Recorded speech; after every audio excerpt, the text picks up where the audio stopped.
Bienvenue à la Comfi, 16e édition. J'ai changé un peu de cadre. Je vous recevais jusqu'à maintenant dans mon bureau et là je suis carrément dans la commission des finances. Je trouvais que c'est finalement le cadre s'y prêtait plus. Et comme je suis dans la commission des finances, je vais commencer ce rendez-vous mensuel par vous parler de finances, c'est-à-dire des nouvelles qui sont venues ces dernières semaines de la part de Bruno Le Maire. Vous aurez compris que je vais aborder la question de 10 milliards d'euros de baisse des crédits, c'est-à-dire d'annulation des crédits, qui avaient été votés il y a 2 mois. Enfin, votés non, pas votés, puisque vous savez que le 49.3 fait en sorte que le gouvernement se passe de vote, mais qui avait été adopté du coup à l'Assemblée il y a 2 mois lors de la discussion pour la loi de finances 2024. 10 milliards d'euros, c'est absolument énorme. Alors déjà, première réaction, il est évidemment absolument anormal, même s'ils en ont légalement le droit, parce que la loi organique prévoit que si vous annulez moins de 1,5% du budget, vous avez le droit de passer par décret, donc ils avaient le droit de le faire. Mais politiquement, c'est une autre question. Quand on revient devant une assemblée à qui on a déjà imposé un budget par le 49.3 pour annuler 10 milliards de crédits, soit presque la même somme que les crédits qui avaient été diminués lors de la loi de finances, chacun constatera qu'on est quasiment sur un autre budget. Donc l'Assemblée devrait pouvoir délibérer et voter. Ça n'a pas été le cas, on nous l'impose par décret. Donc sur la forme, ça ne va pas, mais sur le fond, c'est aussi une catastrophe. Pourquoi ? Parce que le gouvernement est en train de s'enliser dans une gestion d'austérité d'un problème donné. Le problème donné, il est simple. Il a établi ses prévisions budgétaires fin 2023 en tablant sur une croissance de 1,4%. Tout le monde savait que ce n'était pas le cas, que c'était impossible. Moi, je vous invite à regarder mes interventions à l'Assemblée où on les prévenait que, fort de l'analyse de la plupart des institutions nationales et internationales, la croissance ne serait pas au rendez-vous. Donc il a tablé ça sur 1,4%. Comme la croissance n'est pas au rendez-vous et que c'est là-dessus qu'il compte pour réduire les déficits, eh bien, du coup, il rectifie et il baisse de 10 milliards les crédits. Alors ça a plusieurs conséquences. La première, c'est très simple, c'est que quand vous êtes dans une période de reflux économique, tout le monde sait, même les économistes libéraux le disent, que ce n'est pas le moment où vous devez baisser les dépenses publiques. Les dépenses publiques, c'est aussi des recettes, il faut le dire et le redire. Si vous décidez, par exemple, de mettre X milliards sur la construction, la rénovation de logements, la rénovation d'écoles, vous faites travailler des secteurs comme le bâtiment. C'est un titre d'exemple. Donc c'est un fort mauvais choix pour l'économie qui, du coup, a un risque d'effet récessif. Et l'effet récessif entraîne une espèce de logique. Comme vous avez un effet récessif, vous avez moins de consommation, vous avez moins d'activité, vous avez moins d'entrées fiscales, vous avez moins d'entrées en termes de cotisations sociales, et donc le déficit augmente. Et à ce moment-là, on dit il faut encore baisser les dépenses publiques, etc., etc. Vous voyez le cercle vicieux dans lequel on s'installe. C'est tellement vrai d'ailleurs, cette démonstration, que le gouvernement a observé que fin 2023, par rapport à son prévisionnel de budget, il y a déjà eu beaucoup moins d'entrées fiscales, beaucoup moins d'entrées en termes de cotisation. Et donc, on peut penser que le déficit annoncé pour 2023, qui était de 4,9%, sera largement supérieur à 5%. Donc déjà, ça n'a pas de sens, même d'un point de vue de sa logique économique, de baisser les dépenses publiques au moment où l'activité se réduit. Et puis la deuxième chose, c'est que baisser les dépenses publiques à hauteur de 10 milliards, ça a des conséquences sur le fait de répondre aux besoins des Français. Un exemple qui me permettra de faire la transition avec mon deuxième sujet. Quand vous décidez que sur ces 10 milliards d'euros de dépenses publiques, vous pénalisez l'éducation à hauteur de 691 millions d'euros, dont plus de 400 sur ce qu'on appelle le titre 2, c'est-à-dire la réduction des effectifs, c'est très compliqué après de donner raison, de répondre positivement à un mouvement comme la mobilisation actuelle des enseignants et parents d'élèves historiques en Seine-Saint-Denis pour demander plus de moyens dans un département qui continue à manquer de tout et qui subit toutes les inégalités, y compris en termes scolaires. Donc on voit bien que cette logique de baisser les dépenses publiques appauvrit la solidarité nationale, appauvrit l'État, appauvrit ses capacités de réaction. considérer par exemple qu'au moment où on nous dit que la question climatique, la question environnementale est toujours plus urgente, on va toucher comme premier crédit, comme premier programme, celui de l'écologie en abaissant de 2,1 milliards d'euros le budget de l'économie. Bon, enfin, c'est un non-sens absolu. Moins de rénovation thermique, moins de fonds verts. Le fonds vert, c'est ce qui permet à un moment donné d'alimenter dans les collectivités territoriales des investissements en matière écologique. L'année même où on bat les records de chaleur. Bon, donc cette logique n'est pas bonne. Elle ne répond ni aux besoins, elle ne répond pas aux urgences. Je pense notamment à l'urgence écologique, d'en parler, à l'urgence du logement. Ce budget prévoit par exemple de baisser de 300 millions d'euros l'aide au logement, alors même que tout le monde s'accorde à dire que c'est une bombe sociale qui est en train d'exploser.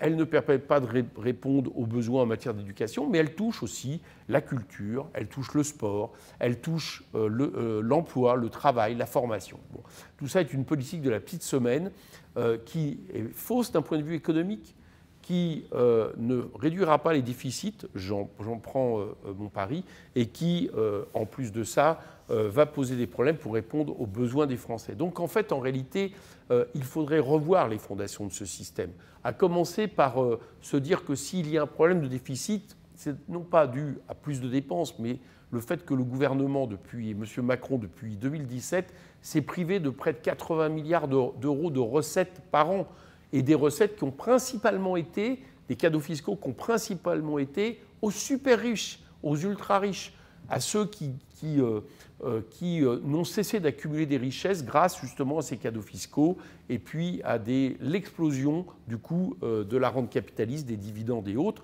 Et que s'il y avait vraiment de l'argent à trouver, il faudrait peut-être puiser des dizaines de milliards d'euros disponibles dans cet argent qui ne sert pas l'économie mais qui sert juste à accumuler des profits et de manière absolument indécente. C'est un premier exemple.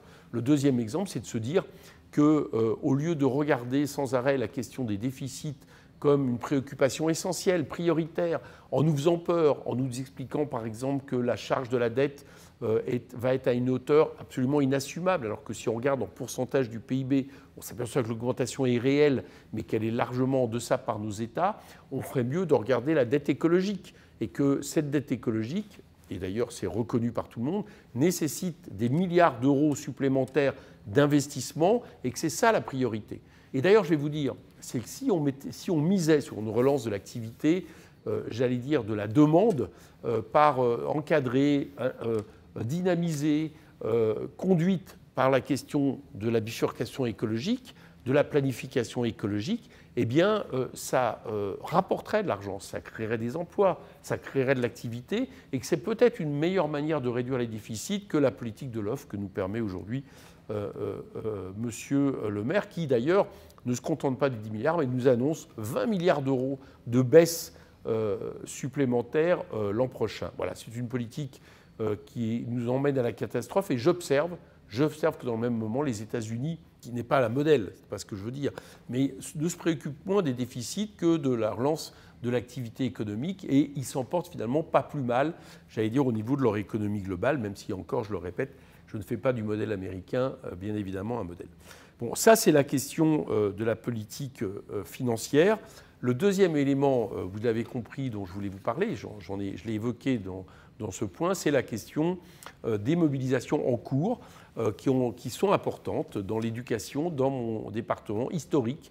On dit que depuis 1998, il n'y a pas eu une mobilisation aussi importante et qui demande un plan d'urgence pour la Seine-Saint-Denis, mais aussi le fait de refuser le choc des savoirs proposé avec des groupes de niveau qui, avec en plus quasiment aucun crédit, on vient de le voir en plus, avec des crédits plutôt en moins, ne sera finalement que d'entraîner l'école vers toujours plus de sélection et de dégradation de la promesse égalitaire à laquelle l'école devrait se tenir. Donc il y a un plan d'urgence nécessaire pour la Seine-Saint-Denis, et je voudrais juste donner un exemple en quoi c'est possible. Cette comparaison que je vais faire ne vaut pas concurrence, qu'on se comprenne bien. Mais en 2021, le chef de l'État a été à Marseille et a décidé un plan pour Marseille qui s'appelle Marseille en grand, avec un investissement de l'État de 5 milliards d'euros. Il l'a décidé et quelques semaines après a été voté en loi de finances, j'en ai été témoin, des amendements ouvrant plusieurs centaines de millions de crédits d'engagement, enfin d'engagement de crédit pour Marseille. Bon, je pense que Marseille mérite évidemment cet investissement. C'est une ville, on le sait, où les inégalités sont fortes, la pauvreté est forte, et je ne reviens pas sur cette nécessité, même si d'ailleurs, soit dit en passant, elle était sous condition de certaines modifications, notamment pour les écoles, que je ne partage pas. Mais je regarde juste les chiffres. A été annoncé, puisque c'est aujourd'hui que théoriquement en ce moment que prend réalité ce plan, plus de 400 millions d'investissements pour les écoles à Marseille de la part de l'État. Et dans le même temps, en Seine-Saint-Denis, après un rapport parlementaire dit Cornu-Gentil en 2017 qui concluait sur le fait que toutes les inégalités superposaient en Seine-Saint-Denis, eh bien l'État a mis 20 millions d'euros seulement d'investissement pour les écoles au même moment quasiment pour la Seine-Saint-Denis. Bon, ce n'est pas étonnant que du coup, 5 ans après, un autre rapport parlementaire conclut que rien ne s'est arrangé en Seine-Saint-Denis. Voilà. D'un côté, 400 millions sur la table, c'est légitime, je ne reviens pas en question. De l'autre côté, seulement 20 millions d'euros qui n'a rien réglé du tout.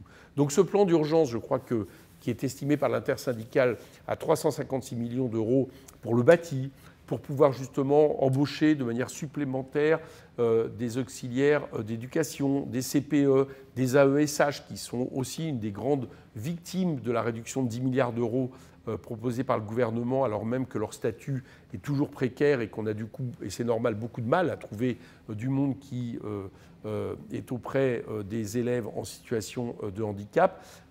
Des enseignants aussi, eh bien, ce plan d'urgence est nécessaire. Et on voit bien que ce qui a été fait à certains moments, c'est-à-dire que le gouvernement sait trouver de l'argent magique, à certains moments, doit trouver de l'argent magique pour la Seine-Saint-Denis. C'était un deuxième sujet. Je crois que la mobilisation ne fera que continuer et je la soutiens. Dernier point, et j'arrêterai là, c'est la politique internationale. Je vous parle au moment où le chef de l'État, hier, a fait une intervention sur TF1 qui a accentué son discours va-t-en-guerre. Bon, je trouve que le chef de l'État fait preuve d'une irresponsabilité doublée d'une légèreté dans un domaine où il faudrait toujours peser ses mots, c'est-à-dire celui des relations internationales, d'autant plus quand ces relations internationales se marient avec des termes comme celui de guerre. Voilà. Je pense que le chef de l'État ne peut pas, ne doit pas engager la France de plus en plus dans un rang de belligérant, en attendant peut-être un rang carrément de participants à la guerre en Ukraine. Je crois que c'est une erreur. C'est une erreur parce qu'on voit bien que dans ces cas-là, il y aurait un risque de généralisation du conflit, la France étant une puissance nucléaire face à une autre puissance nucléaire, la Russie. Donc en faisant ça, le chef de l'État nous fait courir un danger considérable, pas seulement à la France, à la paix en général, mais je dirais même en l'Ukraine. L'Ukraine n'a aucun intérêt à ce que le conflit qui est en cours, je vais y revenir, se transforme en un conflit généralisé, voire nucléaire, sur son sol. Chacun le constatera. Mais le pire dans tout ça, c'est qu'en plus, le chef de l'État sait très bien que tout cela ne sont que des mots. Il le dit dans le même temps. Il explique que, de toute façon, la France n'a pas de quoi mener une guerre de haute intensité. Et puis nos partenaires, nos alliés, en même temps, ont répondu. Pas question, par exemple, pour l'OTAN, d'envoyer des troupes, pour les raisons que je viens d'expliquer, sur le sol ukrainien. Donc non seulement ce sont des mots qui ne se concrétiseront pas, non seulement on envoie une information à Vladimir Poutine sur les limites même que se fixe le camp occidental, ce qui pour le coup est tout l'inverse d'une ambiguïté stratégique, c'est une information stratégique importante pour l'autocrate russe, mais en plus de ça, ça dévalorise totalement la parole de la France et la force de la France, voilà, dans ce contexte. Donc je le redis, au lieu de manier le « en même temps » qui est absolument catastrophique dans ce domaine, je repense quand le chef de l'État se permet de dire la Russie n'est pas un ennemi mais seulement un adversaire. Regardez tous les dictionnaires, vous constaterez qu'à chaque fois qu'il y a le synonyme de l'un, eh bien, pour adversaire c'est ennemi et pour ennemi c'est adversaire. Donc tout ça n'a aucun sens. Ce genre de terme n'a aucun sens. Il n'a aucun sens d'un point de vue diplomatique. Et tout ce que je sais, c'est qu'à un moment donné, en préparant la guerre, on peut vraiment avoir la guerre. Est-ce que vraiment c'est ce que nous voulons, une guerre généralisée? Bien, le chef de l'État donc ferait mieux de revenir à ce qui était sa logique au début du conflit. Au début du conflit, où je rappelle, la Russie était tout aussi prête éventuellement de conquérir l'Ukraine. Elle bombardait, elle était quasiment dans les faubourgs de Kiev. Donc on n'est pas dans une situation différente, mais le chef de l'État prenait appui sur deux plans. La France est du côté du droit international, donc on donne les moyens à l'Ukraine de se défendre, y compris militaire, y compris en armement. On sanctionne la Russie, mais en même temps, elle était du côté de la paix, donc on gardait une place singulière pour être éventuellement une porte de sortie vers une voie diplomatique que tout le monde doit espérer. Voilà. C'est ce que nous devrions continuer à faire, et malheureusement, en s'engageant dans cette voie, Emmanuel Macron prive la France de jouer ce rôle, et ce qui, à mon avis, est un danger pour la paix. Je conclurai juste sur la question internationale, parce que évidemment, il y a toujours la situation en Palestine, où le génocide continue à Gaza, c'est-à-dire qu'on continue à avoir tous les jours des dizaines, des centaines de morts, la plupart quasiment totalement des civils. On continue à avoir une politique d'occupation, de colonisation accrue en Cisjordanie. Donc, Benjamin Netanyahou continue à avoir sa politique qui vise à éliminer les possibilités d'entité territoriale palestinienne qui serait la base d'un futur État. Et malheureusement, là aussi, si la France a eu ces derniers temps des mots plus forts, demandant un cessez-le-feu immédiat, condamnant ce qui se passe, malheureusement, il n'y a pas d'acte là. C'est-à-dire que d'un côté, on a un chef de l'État qui, vis-à-vis de la Russie, imagine possible d'envoyer des troupes, imagine possible une accentuation du conflit, mais finalement ne propose rien en termes d'actes vis-à-vis de ce qui est en train de faire aujourd'hui le gouvernement israélien. Donc nous le répétons, il faudrait des sanctions, à commencer par ne pas vendre des armes à l'Israël, des sanctions économiques et la reconnaissance de l'État de Palestine. Voilà ce que nous pourrions exiger de la France pour qu'on n'ait pas l'impression sans arrêt qu'il y ait deux poids, deux mesures entre sa politique, notamment vis-à-vis de la Russie, et sa politique vis-à-vis d'Israël. Voilà ce que je voulais vous dire aujourd'hui. On se retrouve le mois prochain.